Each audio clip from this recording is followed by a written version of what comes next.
Tell me. Do you think that CZ trapped Nischal in his own corporate structure agreement? Do you feel that? If you look at lawyers, right, every lawyer wants to create a watertight system, right? And different objectives are there. If you look at Binance, the whole objective was to create multiple entities for multiple countries. As long as possible, they wanted to be unregulated. There was not even public information on who is the ultimate owner, which is the ultimate. Yeah. So even if you look at Nishal's one of the statements, right? Tell me which is the Binance holding entity, right? He asked it in public. And at that Yeah. point, no one had any answer for that, right? Why would a system have such opaqueness, right? So there's definitely the system was designed to evade regulators. That is the reason why Binance paid $4 billion in fine in US.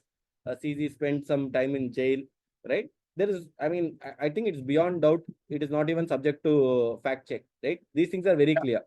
Right? These things are very So clear. post 2022, I think they are responsible, but post 2022, this particular thing, right? Chinese loan app scam, the regulatory problems, complaints problems, the ED issue, both Binance and WazirX are responsible, or let courts decide who is responsible. But post 2022, I think the even right now, right, the moratorium and everything is run by Nischal, not by Binance, right? Nischal is still taking those decisions, right? Yes. Who is taking decisions, right? So I don't think we bring. It would be right to bring Binance into this picture because I don't think they can do anything about it. There is a subsidies thing, even if they want to, right? What will they do? They want to take control of WazirX again, right? Why would they want to own this 2000 crore loss that happened under Nishal, right? I mean, everyone is selfish, end of the day, right? Uh, if it happened under the watch of Binance, there is a moral obligation for them to do it, but it not happened under their watch. It would be great if they can come and contribute something, right? But the whole problem here is that subjudice thing. There is a case that is going on, and we don't even know what is the case about, right? What are they talking? That is the statement that is made by both CZ and this thing, right? It is very weird that there is a case that has been fought where people are contesting, they don't own something. Typically, it's always opposite, right?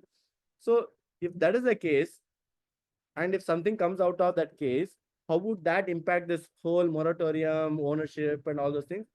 I mean, it's a very complicated case, right? Where it happened to any other exchange, it would have been a simple open and shut matter. But this has a history, a baggage, so many complications. The founders are not based out of India. The company is based out of Singapore, moratorium in Singapore. There's another arbitration that's happening in Singapore. Binance does not even exist in Singapore. They used to, but they after the regulator came into the check, they just left Singapore. So how is this? So, Because that's the code where WazirX is fighting it out, so, right? Binance does not so users exist. are caught between the devil and the deep sea. I mean, there is always a statement, right? Devil and the deep sea, right? Both of them were not fair. They have not acted fair, right? Now it's more and more complicated, right? Were it for like purely clean entities, two clean entities, and some kind of a hack were to happen, right? This would not have been the result. Right now, it's a cesspool, right? You have like 100 people to blame because there's always a mistake from multiple levels, right? Multiple areas. On the 5th of August 2022, I mean, when the ED caught their whole plan, because it's clearly mentioned, it's the obscuring the ownership part, even in the ED document, right? And if you look back at the Binance US corporate structure, I mean, we know the whole history, right? Do you smell something out of it? See, I guess both of them are guilty, right? They enjoyed the profits when they allowed this 2,700 crores to go out of India. They enjoyed the business.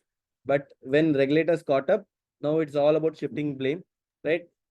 People say that whoever earned those revenues when such a thing happened, they are to the blame because you follow the money, right? There will be some transaction fees earned out of this 2,700 crores, right? So whoever processed those, whoever got those fees, I think they are supposed to be blamed. I would assume that is like the simplest way to define it. But legally, that is not the way you look at, right? Who had the approving authority, who reported to who, the reporting structure, and all those things. I mean, it doesn't matter what we think, what we say, right? Ultimately, this thing is going to be decided by the courts.